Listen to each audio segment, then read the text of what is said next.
Leviticus 9, verse 24 says, Fire blazed forth from the Lord's presence and consumed the burnt offering and the fat on the altar.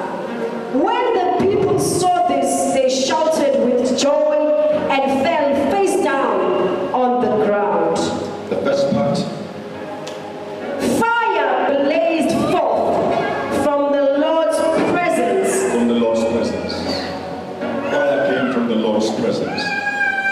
Yes. 6 verse 12. Verse 12.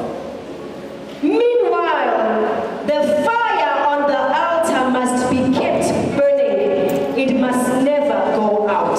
It must be kept burning. It must never go out.